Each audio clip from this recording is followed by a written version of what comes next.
The atmosphere at the upscale apartment above Il Giardino was filled with anticipation and tender moments as Taylor and Deacon shared what promised to be an unforgettable evening. Soft candlelight flickered across their faces as they laughed together, momentarily escaping the complicated world of Los Angeles and the tangled relationships that define their lives. For Taylor, these stolen moments with Deacon felt like a breath of fresh air, a chance to experience something real and undeniable, even if the world could never know about it. Their intimate dinner was interrupted by what seemed like a minor inconvenience at first, the wail of police sirens echoing through the streets. Below, neither of them paid much attention initially, assuming it was just another routine call in the busy downtown area. But within minutes, the casual atmosphere transformed into something far more sinister when they heard footsteps rushing through the building and shouted commands from law enforcement officers. "What's happening down there?" Taylor asked, her voice tinged with concern as she moved toward the window. Deacon's jaw tightened. "I don't know. Probably nothing to do with us." Those words would soon prove to be dangerously optimistic.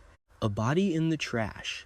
The nightmare begins. Detective Baker arrived on the scene within 20 minutes, his experienced eyes taking in every detail of the area behind Il Giardino.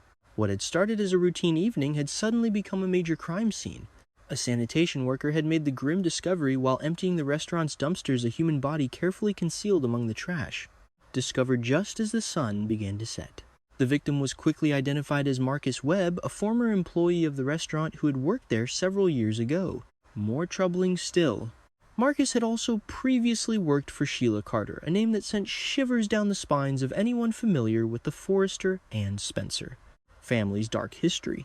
As the body was carefully removed from the dumpster and placed into the coroner's vehicle, Baker began piecing together the timeline. Marcus Webb hadn't simply vanished or met an unfortunate accident. He had been deliberately placed there, hidden away like a shameful secret someone desperately wanted to keep buried. The blackmail that led to murder, what Detective Baker was beginning to uncover, was a web of extortion and desperation. Marcus Webb, despite his checkered past, had stumbled upon something valuable information about an affair that could destroy reputations and shatter marriages. He had recently approached Deacon with demands for money, threatening to expose an inappropriate relationship that could derail careers and devastate families. The blackmail had been relentless. Marcus had made it clear that he wasn't going to go away quietly, and the demands kept escalating. Deacon, caught between his desire to protect his relationship with Taylor and his fear of exposure, had felt backed into a corner. Every text message, every phone call from Marcus felt like another noose tightening around his neck. But murder, that was a line Deacon had never crossed, and yet here he was standing in the apartment with Taylor, watching the crime scene unfold below them, knowing that his name might be connected to the dead man now lying in the morgue. Sheila's mysterious appearance. The moment that truly sent chills through everyone present came when Sheila Carter appeared at the crime scene. She stood at the edge of the police tape, watching the officers work with an expression that was difficult to read. A thin, unsettling smile played at the corners of her mouth, a smile that seemed to suggest she knew far more than she was saying. Deacon noticed her immediately from his vantage point above. His hands began to tremble and beads of perspiration formed on his forehead despite the cool evening air. Sheila's presence at the crime scene wasn't a coincidence. Nothing Sheila did was ever a coincidence. "Oh my God," Deacon whispered, his voice barely audible. "She's here.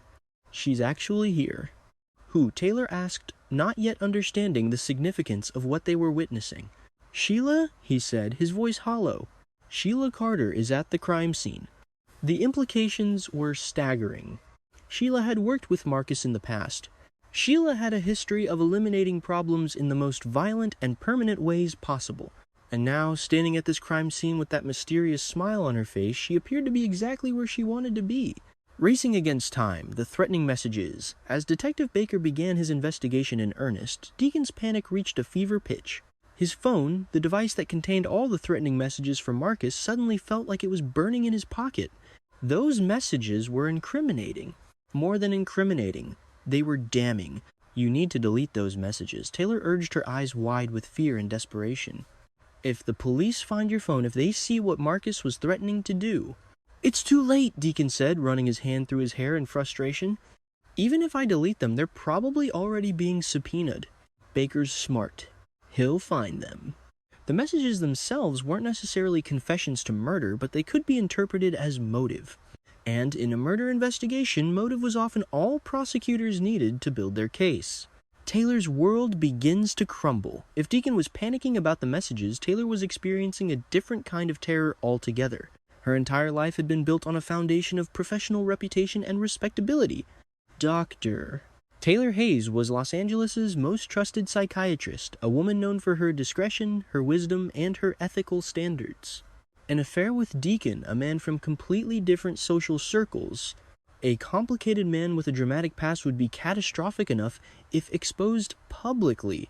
But being caught up in a murder investigation, having her secret relationship dragged into the spotlight during a homicide case that would destroy everything she had spent decades building. "My practice," she said quietly, sitting down on the edge of the bed. "My practice is finished if this comes out. My patients, my reputation, my credentials, everything will be questioned." But there was something else, something that terrified Taylor even more than the prospect of her professional collapse. There was a secret she had been keeping, something Steffi was relying on her to protect. A truth so significant that its exposure would cause far more damage than a simple affair ever could. "If they dig deep enough," Taylor said, her voice breaking slightly. "If this investigation expands and they start looking into everyone connected to Deacon, to this restaurant, to everything, they'll find out about Steffi. They'll find out what I've been hiding." The clock starts ticking. As night fell over Los Angeles, Detective Baker's investigation moved into high gear. Forensic teams were photographing and cataloging evidence.